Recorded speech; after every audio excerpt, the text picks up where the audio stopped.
little bit of discussion on umpires again. We had a little bit of controversy, of course, we did about some interference calls happening in the last few weeks. One happening a couple days ago with Juan Soto and the Yankees against the Angels. Also going to talk about the Bryce Harper ejection that happened, I guess, about a week ago now in Colorado, and just overall umpires stealing the show once again a little bit. And well, I'll start you off. Let's talk about the Harper stuff first. Harper gets rung up on a call and kind of wants answers about it and immediately gets tossed. And it felt like, from his standpoint, obviously coming out afterwards and talking to the media about it and just looking at it, it felt very, very light. And the guy Oh just yeah. ejected the Phillies, one of their best players. Trying to keep the flames down before I speak.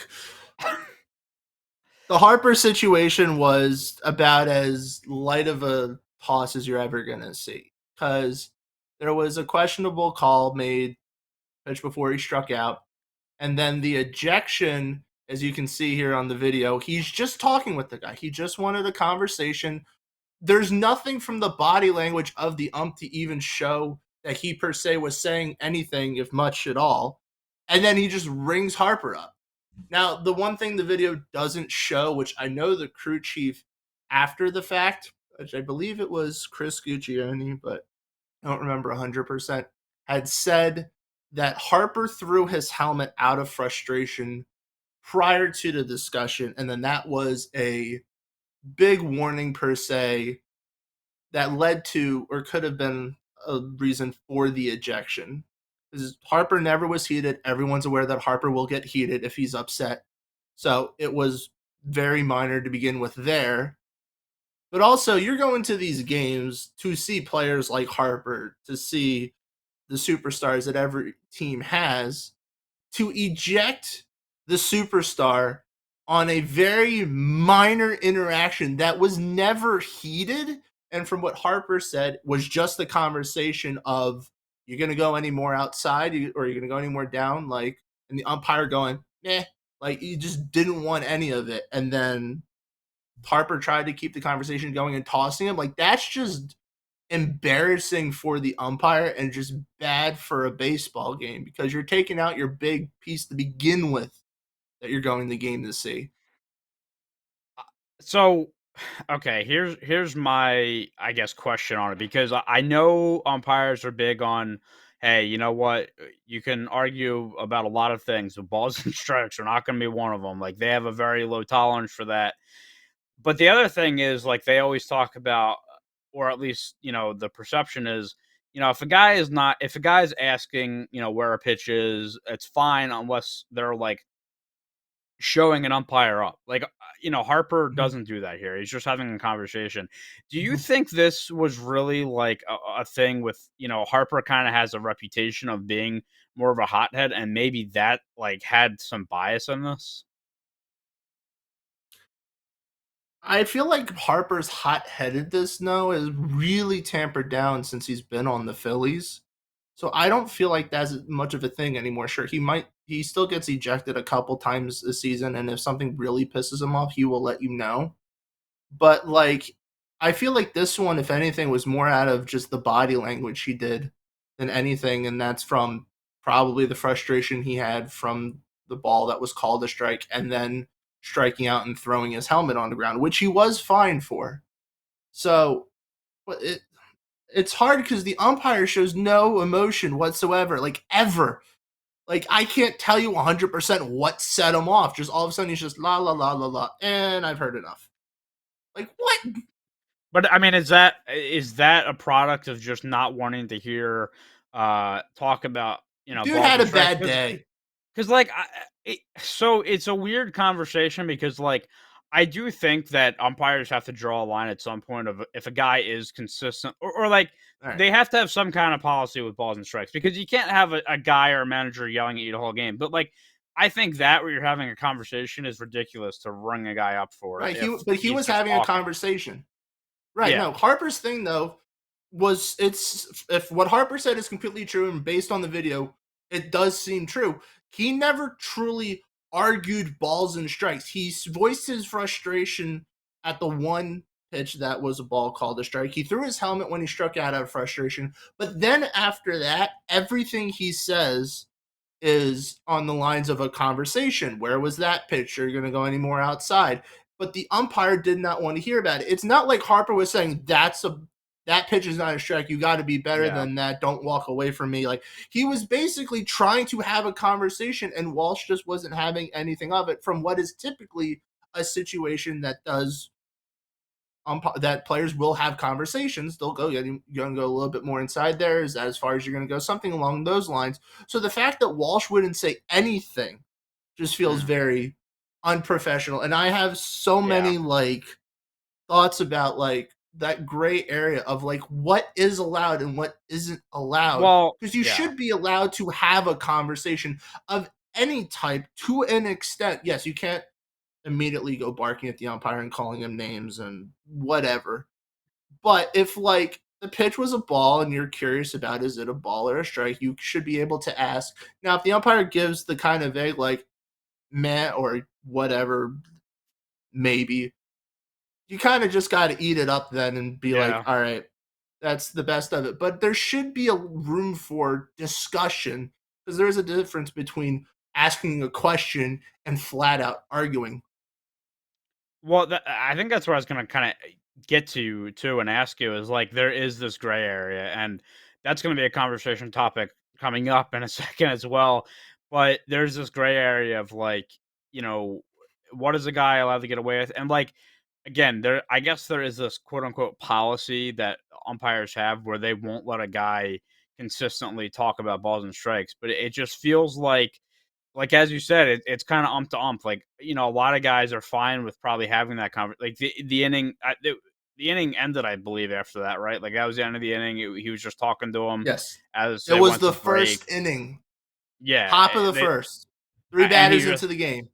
right, and he's just standing there, like, it's not like again, I think if Harper was showing him up, that's one thing, but he just kinda sitting there, like, I just think, as you said, there is a gray area with what are guys allowed to really get away with, and I know it's obviously, like, it's based on what the umpire's judgment is and stuff like that, but it feels like, as you said, you're taking away a player who fans are coming to the park to see over something that's so minuscule, and it's just like, it's not a good look, like you said. So here's the only thing I can really say right now. I mean, I have a long list of what I think the umpires should be allowed to do or whatever in these situations. I don't want to go too much into that because I'm going to go on a tangent and this will never end. But the first thing is that, which I do think is probably a big reason why Harper was ejected here, is I do not think throwing equipment should be at all any reason for an ejection unless the player physically throws it at the umpire. Players should be allowed to be frustrated, and there's already a fine in place if they throw equipment or break equipment. Let that be the case because they can be frustrated and it might not mean anything. You might have something like the Harper situation. He's frustrated at the result of how everything transpired in the end, but he wants to figure it out so later in the game he can be in a better situation should something similar happen. So I've seen throwing equipment flat out lead straight to an ejection.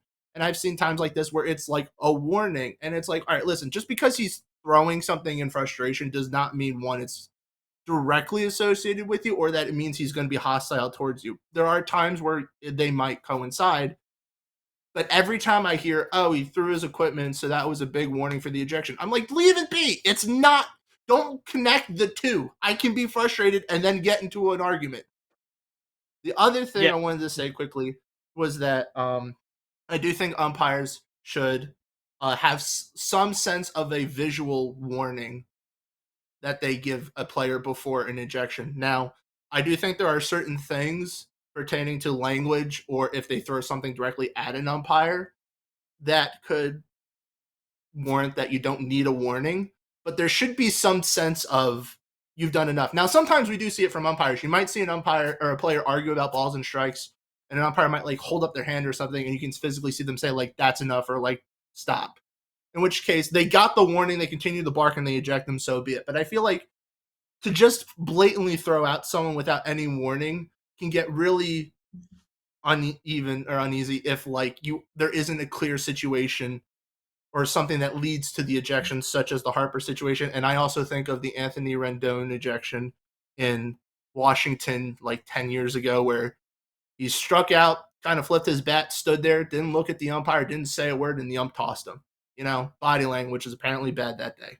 So there needs to be something that kind of tells the player they've reached their limit and rein it back if they want to. And it could be at least something. I have other things too, but those are kind of the two main things right now that I feel like should be done.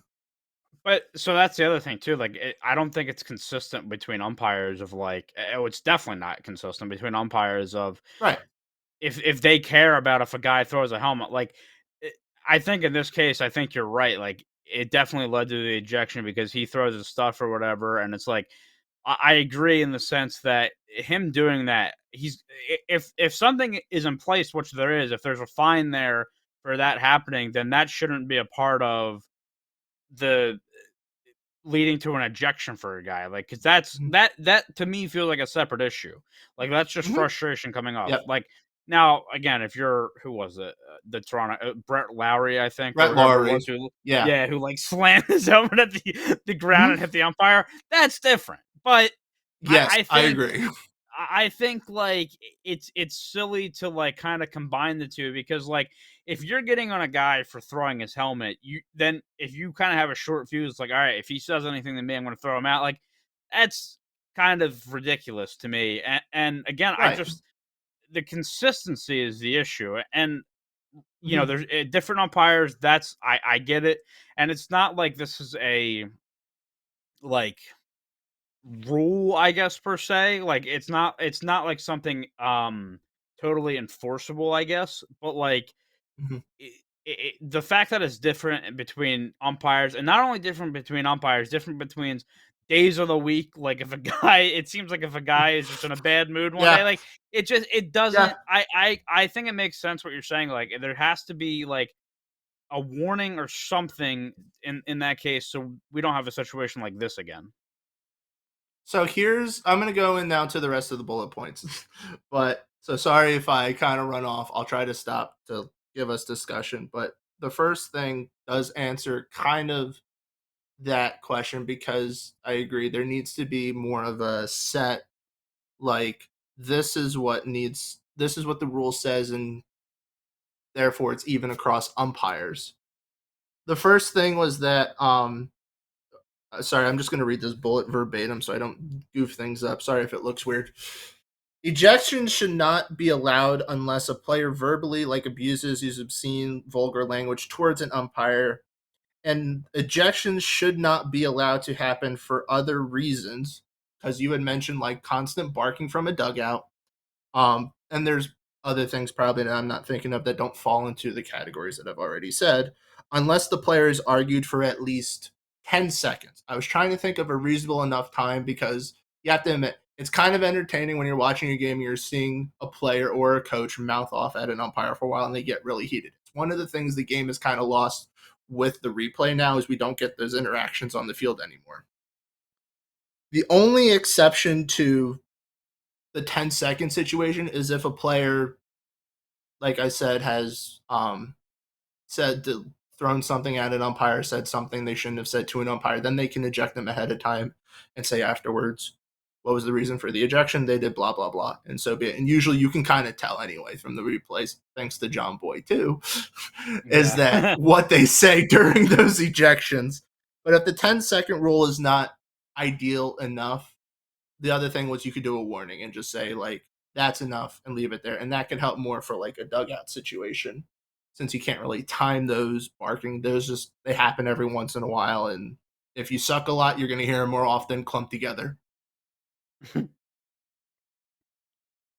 The second was, now this is where I want to put a little bit more penalty potentially on the umpire for wrongfully ejecting player, and is that if an ump wrongfully ejects a player not doing one of the things said above, he is suspended for the rest of that series and the next series.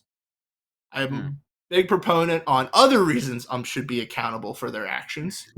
But this one, I feel like if we're gonna put guidelines down as to what you can and cannot do regarding an ejection, if you don't follow the rules, you are penalized for it. Plus, if you put something in place that kind of prevents umpires from like, hey, if you pull the string or if you pull the what is it, stroke rope, whatever, my brain's not deciding what type of thing I want to do. I want to pull the hook early on the player and it's unwarranted. All right, but you're going to get penalized for that because you shouldn't have done that. So this could potentially lead to maybe more time allowed on an argument, which would I think make games a little bit more interesting anyway. Um, and it allows players to bark a little bit more.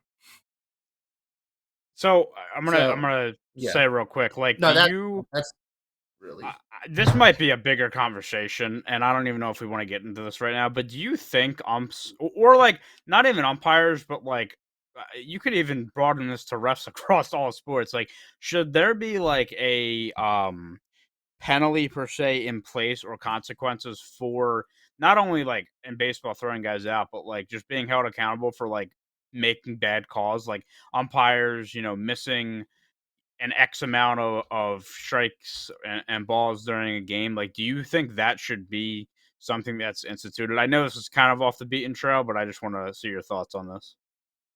absolutely. I feel like there should be some type of penalty. However, at this point, I'm done fighting that fight. I will voice my frustration when something bad happens in the game that I'm watching. But I mean, from what the union has claimed, the umpires union that is, they claim to do some type of punishment, or at least, you know, maybe an umpire has a couple bad games. They talk to the guy, or they do some type of suspension you don't hear about. I mean, so to say they don't do anything anymore, I'm like, yeah, they don't do enough. Do they do nothing? If I truly looked into it, they probably do something. I mean, heck, take last year, for example. It wasn't a suspension, but Angel Hernandez was out of baseball for like 3 months because of a back injury. And like 2 weeks into the season, I felt like I was the only human being on the planet that was like, where did Angel go? And then, like, at the end of May, finally the internet caught up with me. And I'm just like, okay, now we're all aware that Angel Hernandez is not present and hasn't been present, but that was 2 months that had passed. An umpire is not going to get suspended or like whatever benched for 2 months unless they really screw up Angel Hernandez. So, like, you might see maybe if you really paid attention to every box score and umpires missing for like a series or two, maybe a full week, but that's about it. So I love for there to be more accountability, and also because I get the sense the umpiring union is really rigged. That if you are in the union, you're in the majors, your job is well protected to the point that you basically have to quit or go on any type of leave of Oh, absence to have yeah. minor leaguers come up through the system. So it's like you want to have any other way for people to come up and have the next generation of umpires, hopefully they're better, come into the system, you got to have more opportunities. And part of that is when an umpire sucks at their job, you push them aside and you bring a new one in.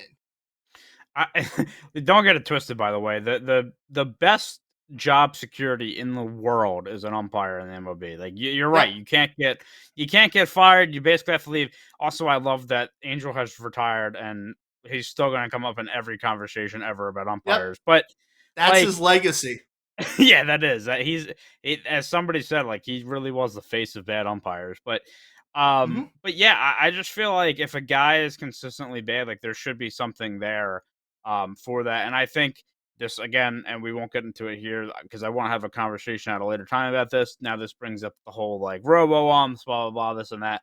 So Mm-hmm.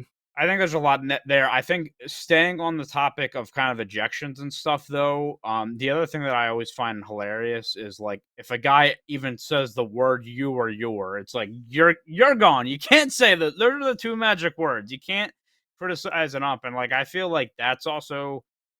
I, I don't want to say you shouldn't be calling a guy names or whatever, but like that also felt really dumb. It just again, it's a gray area and there's no consistency. And a lot of the times it feels like the umpire is in the wrong, which maybe they're not. It feels like there's always a lot of controversy around these kind of things when it should be um I don't want to say black and white, but it should be closer to black and white than it is now because it feels so out there. I think let's move on to the conversation about the interference and stuff though, because talking about another gray area of the game, and I think this is the problem that a lot of fans have, and not only baseball but across sports, is there's just a lot of gray areas and rules, and this is definitely one of them, the interference rule in the MLB. We've seen two times in the last 2 weeks. I don't remember when the Orioles play happened, but the White Sox, I think it's like Orioles, one and week. the yeah, I was gonna say I don't my concept of time here is off, but the White Sox and Orioles in their series, and then a couple of days ago with the Yankees and the Angels, two plays where base runner interference was called for obstructing the fielder's right to make a play. The Orioles one ended the game, which was also on a sour note because the White Sox were mounting a comeback, and that killed it. It literally ended the game. And then a kind of a weird one with Juan Soto and the Angels series the other day, and it's very strange because as you're saying the Juan Soto one here. Now this one's kind of funny because like he really like He body knocks checks them him. out.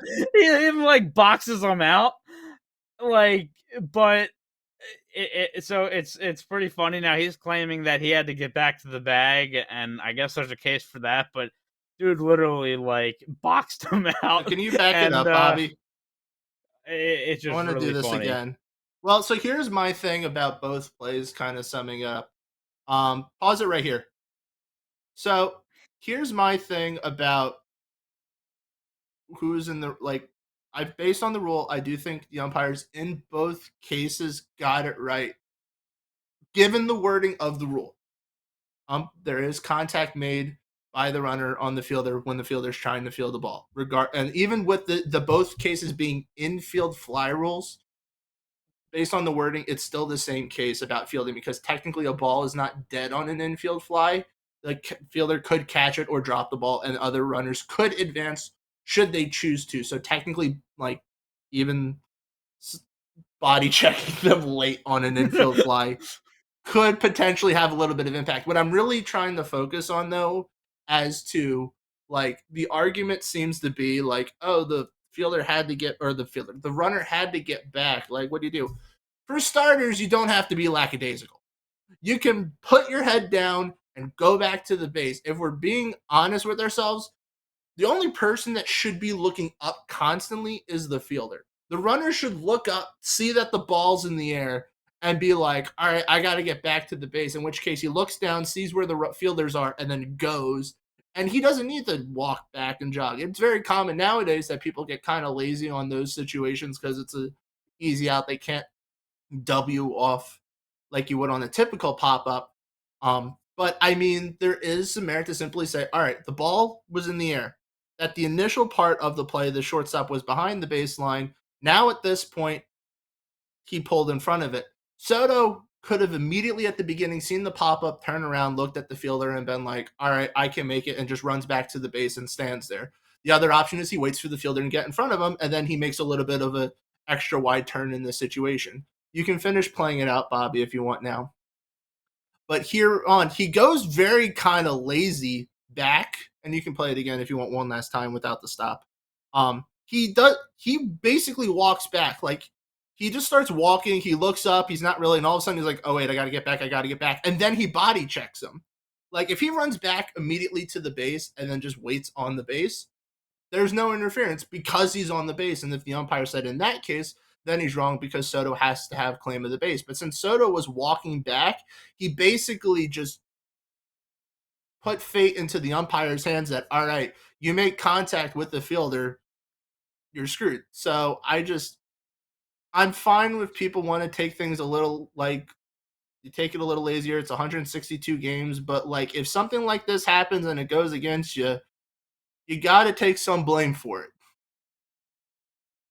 Like So Okay, here's my That's 2 minds of crazy. thinking here, because like, we were now like, looking at it again, it's kinda funny because prior to this, we were having a conversation, and it's like, okay, so in this particular instance, the difference between this clip and the Orioles clip is that the infield fly was called before the interference was called in this clip, and that was not the case in the other clip because Correct. to me, it's almost like, all right, I know it's not a dead ball, but if an infield fly is happening, Yeah, like then right here, his hands up in the air.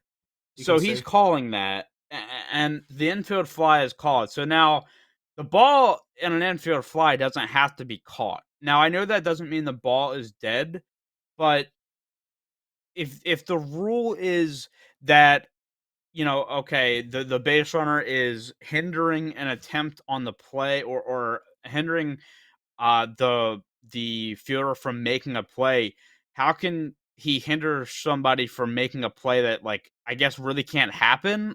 I don't know. Like, I think there's a weird line there. Having said that, though, watching that back, like, I mean, the bases are loaded and there's no outs. If you're Soto, like, I understand he's like, oh, I have to get back here, but it felt like he knows that even if he's just standing here, the play is dead. Like, he doesn't have to hit him. Like, you know what I mean? Like, he can't get doubled off here. So I I don't know. It's kind of a strange line, but like, Will, like, what is your kind of thoughts on? Okay, it's an infield fly. This it shouldn't happen because not that the play is dead, but again, he how can you hinder something that can't happen? Like, I don't know. I don't even know how to word it. So the all right, Bobby. There's an ins. All right, keep it playing. When it gets to the camera angle down the third baseline, you can stop it because I really want to show where the second baseman is on the play because that's part of the reason why. All right, so you can pause it here. So let's go hypothetical for a second. Let's just say the second baseman's got his head up his ass and he's more towards first base than towards second base. So that means that if you take the body check situation and the ball drops, so you can play it out a little bit more, Bobby, and then pause it after it falls behind the base. So if you stop it right there and the second baseman's not going for the ball, if the ball is still live, the shortstop was just body checked. The second baseman is now way down the first baseline, and the runners at second and third can then advance on the play and potentially score. So that is the main reason why I feel like you still have to call interference, even though technically being an infield fly, it doesn't matter. It's How because can they since advance? it's not Wouldn't the ball so have an to be infield caught fly though? rule. No, infield fly rule. As long as the ball either hits the glove or hits the ground, the runners can advance if they want. It's Okay. not like the Okay. person has to field it. Because there was an Right. instance, I think it was this year, where the Giants tried to field an infield pop up that was not called an infield fly. Actually, it was called an infield fly, I think. Um, but it was like one of those situations where you had like your Bermuda Triangle, except this was like between home plate and the pitcher's mound, and everyone converged, and the ball dropped. But infield fly was called, and the bases, I believe, were loaded. So the catcher fields the ball and touches home plate.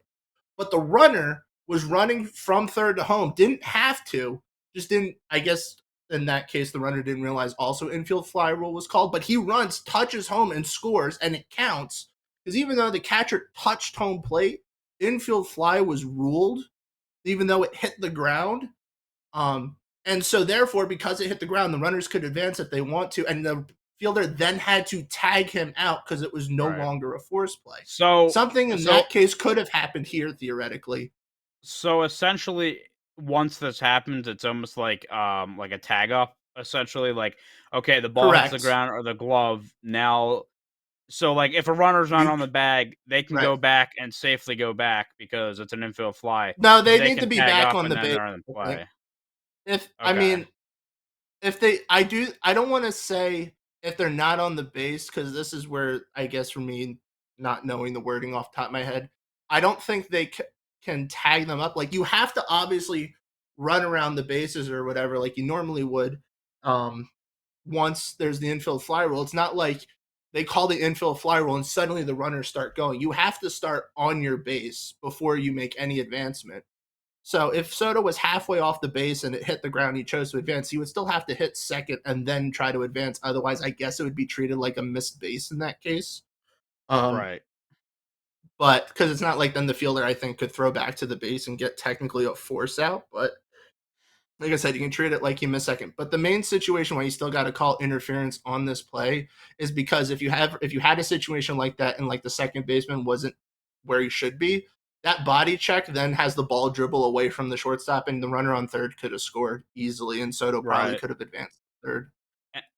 And maybe that's where the miscommunication is of like, um, because there is this perception of okay, the ball is essentially dead if that happens, but you're right. Like if that would have kicked away, the runner on third could have went home. So I think this one is pretty clear to me that it definitely should have been called. Now the Orioles one, I think, is a little bit tacky. By the rule, I think it was correct, but it was a little Mhm. bit tacky. And then the weird thing, the still the strangest part to me is that the MLB, I guess, issued an apology to the White Sox, basically saying not that the call was wrong, but that it could have been called differently. Which, when you're talking about gray area, that can't get any more gray. Like, God. what do you? The league is like, okay, yes, it technically was an infield fly, but it's the umpire's discretion to call this. So you know you kind of lost on a stupid way, but it also like, what are we doing? Like, it doesn't make sense. But this one was so ticky tacky to me. Like, he gets Mhm. grazed and is Right. easily So able to they're make the gonna play. show the replay. Where like the Angels one, okay, like he definitely prevented him from making a play on the ball. This one, I mean, he made the catch. He was barely interfered with. Like, it's so, it's so Right. weird to me. I want to get the slow mo replay. All right, here we go. Well, they better have a close up, but yeah, I mean, right there's when the interference happens. It's off camera to the left, so you don't see. The third base ump was calling instantly. So where it gets interesting here is, yeah, there it is. It's just a little out of the way, but kind of going back to the Soto situation. It's a lazy pop up. As a fielder, you don't have to just mindlessly look up and walk back to the base because you're not knowing where you're going. Once you see the pop up, your mindset should be, I'm going back to the base. So if you want to not interfere with someone, it should be, there's a pop up. What are my surroundings? Get back to the base. Yeah, So it is ticky tacky in the sense that he did barely touch him, but by the rule, and it is clear on the replay, the runner had no whereabouts as to where the fielder was. It is indeed interference. but I mean, I do he's think the walking umpires back are right right, and I want to away. bat an eye. Like Right, like but like he doesn't get priority on that play. I understand that, but I think like it's not like he stood there and like looked at it and was like, "Oh man, I got to go back now." Like, he did go back right away. It was just where Henderson was playing, and where the ball was. His straightest path to the ball was the route he took, where Vaughn happened to Mhm. be. And like again, I think is there interference by the rule? Yes, but it's so soft. And then again, if the MLB had come out and said, "Hey, you know what? This is the rule. They called it the way it is," I'd be perfectly fine with that. I Mhm. don't like that they came out and said, "Well, there's discretion with this, and this play could happen 99 more times and be called the opposite way 99 of those times." That's what I don't like about it. I think Like, I think why is that one the issue case? that hurt well, one issue that I think hurts Vaughn here is if he had done his lead off of the base and the ball was popped up and he froze, that might have been different and more of a discretion thing. And then if Henderson had kind of run into him because he would have done his baseball moves or whatever, not have Oh moved to God! see where the Please tell ball me was we're going to not go. getting He the football move and baseball moves. Hey, baseball Oh slowly is taking goodness. everything from football, I feel like. Anyway, but immediately Vaughn starts walking back. If he wasn't moving, I do think the sense of it was called a moment, but like right there, shuffle, shuffle back, shuffle back. Yeah. If he never moved, there wouldn't have been interference to begin with. If he had I, frozen on on a pop up, do you but think though? if Because I he feel like well, say all right, back it up like 2 seconds, Bobby. Like try to get say it the second the ball goes up in the air. so So because he's pause kind it of there. All right, now you can keep it playing, but I might have you pause it right away. So, because if you look at Henderson, he's up the middle. His straight line is coming in. Now, look, he's coming in, but Vaughn's coming on an angle. If Vaughn had Yeah. not taken the 2 shuffles he did, there was no interference call because he wouldn't have Right. touched him. But So Vaughn started to go as Henderson went straight in, and that caused the slight bump. Again, was it a lot? No. But if Vaughn had stayed where he was, one, there would not have been interference. And two, if Henderson was maybe more in a normal shortstop position versus there, then either Vaughn would have shuffled out of the way and there wouldn't have been contact, or Vaughn would have stayed exactly where it was, and then there would be a different debate about, well, he was in a normal baseball move, the pop up happened. Is he able to turn around in a millisecond and all of a sudden see Henderson gunning right at him? So, so are you arguing but for in, this play if he stayed stationary, like if he didn't move, or any of like if a play similar to this happens?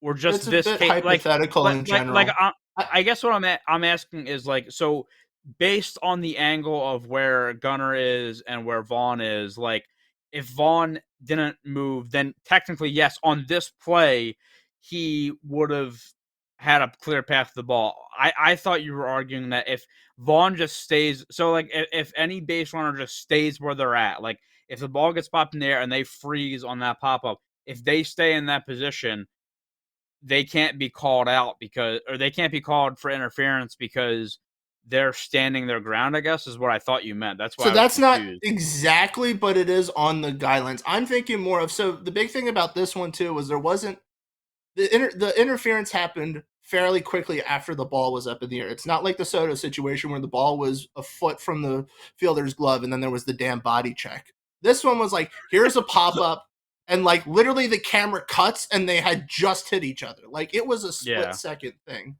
So I'm more talking about in regards of a quick like a split second thing. Like if hypothetically Gunder was in a normal situation and was, let's say, infield in or half in, so he's like kind of on the dirt, and Vaughn takes his lead.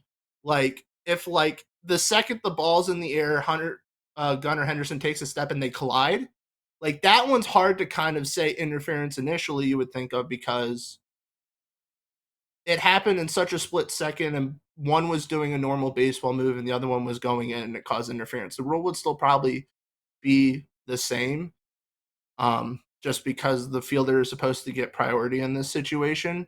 I just feel like if you're trying to go with like a discretion thing, if you're doing normal baseball move that doesn't seem to interfere, that's would be your best case of trying to win said debate. But since he was walking back in this case and walked into the fielder, regardless of how hard the contact was, he did walk into his path of going to the ball, and that kind of screwed him. But also, just Yeah. a quick thing is that you're told anyway as a runner when you're on the base to know where the fielders are. So theoretically, you could say then in that case too, from Vaughn's standpoint, there's a pop up. He should know that Gunner is more towards the middle of the infield. So therefore, if he wants to not collide with him, he should look down, not up at the ball in the sky. Yeah. I there is a case for that, yeah, and it's just eh, it's weird, man, and it's these happen on, like, infield flies and stuff. I've already said this, but my whole issue with this thing is the gray area of Mhm, if this was somebody else on that third base line, they could have called it different. Like, that's what drives mhm. me insane about sport, like really any sport where there's these gray areas. It's like based on the official, the call could be different. Like, and that does that add the human element to the game? I guess, but it also feels like it's taking away from the product. The other thing that kind of sucks about this too is, like, I think the White Sox were down 4 or 5 or 6 going into the ninth, and they actually Mhm. had the winning run at the plate. And it kind of Mhm. felt weird because, like, oh man, the White Sox, who are like, the dump of the MLB right now, against the Kimbrel's gonna choke. young Orioles, and everybody loves them. And it's like, that's where it was, like, it feels like if it was the other way around, like maybe that's not called. I don't know. But, like, just the fact that there's even a thought that that could be a possibility is the issue that I'm kind of fighting Mhm. for here. Now, again, by the rule, I think that the call was right on both of these, especially Soto watching that back now feels so much more egregious than it was when I It's previously watched it. such an aggressive body check, Yeah, is the like thing. it really felt like he had something against that guy. But you know, yeah, again, umpires in the controversy, not anything new, and that was the case here. And even the MLB doubling down and not being like, no, they were right, being like, yeah, it can change from day to day. Like this is how our sport runs. It's just phenomenal.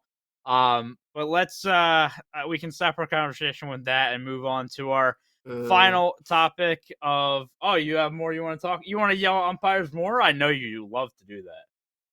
well, I have one thing I was gonna bring up with the other portion of the umpires section that we were doing, but it can fit in here now because it really doesn't matter where you stick it in. But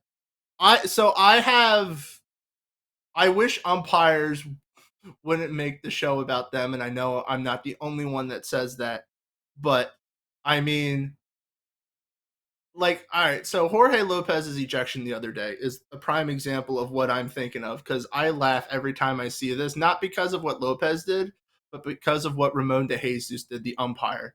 So it was a check Oh yeah, swing. Lopez thought it should have been a check swing. What makes me crack up every time, but I'm also like, this is why I don't want umpires doing this. Is as soon as he said no swing, he looked at Lopez. He literally threw his arms out like he wanted to fight Lopez and was like, "What?" yeah, Like it was like the craziest express. Like I swore he was gonna charge and throw hands at Lopez. It was. I've never seen an umpire except for maybe Laz Diaz or CB Buckner get that yep, animated yep. about Okay, anything. But this one was so spur of the moment. So my main, I guess I'm gonna throw the question to you because I clearly know what my stance uh, on this is how do you feel about umpires that, you know, put on a little bit of a show when they get into an argument, whereas I prefer the umpires that are the more even keeled. You let the yeah. player or the coach say his piece during an argument. You eject him if you need be, and you're kind of the calm moderator rather than adding to the chaos. So, okay, I can get behind this. Now, it's funny because Jesus did I'd love to see a his replay best. if Bobby wants to look this up. First of all, he did his best Joe West impression with that. Like, I swear I've seen Joe West do that a billion times. So, I definitely do not like umpires doing that before they toss a player. Like Mhm. if they're because like they have this whole thing. Okay, a player, you don't want a player to show an umpire up. If they're doing that before they toss the guy, I definitely have a problem with that. I have less of a problem, although I still don't like it. If if they toss a guy and rightfully so, or if they think so, and then they're kind of like and they're still talking and then they're getting animated, I have less of a problem with that. But like if a guy, if a dugout or if a guy's barking and the umpire throws their hands up and like showing them up and then tosses them, I have a problem with that. That shouldn't happen. Which that's like a Joe West special right there. Like, It's Laz I Diaz mean, now. yeah, and even CB Buckner, like, and it's funny because Yeah, I kind of agree. I think CB Buckner is now like the poster child of like bad umpires now yeah, since he's up there. he's I feel like he's had something recently where he kind of got into it and he was like He very always does. animated. But yeah, that's what I'm saying. It feels like every time he throws Mhm. somebody out, he is animated, and it's like Right. it's not a great look. And I think there is a little bit of like it's not professional per se. Nope. If the guy who's supposed to be unbiased and kind of the peacemaker in these games is turning around and throwing a hissy fit or something, or like being Yeah. crazy toward one side. It does feel weird. So I can definitely get behind like in the situation the other day with the Mets. Probably wasn't a great look. That's a whole separate conversation. With that, that Jorge was Lopez and the Mets. yeah. We'll I talk mean, about the Mets later. yeah, like I don't know if I've ever seen a guy throw. I've seen stuff get thrown into the crowd. A glove over the now netting protecting the fans. Um, um, uh, you know, uh, crazy stuff. But all right,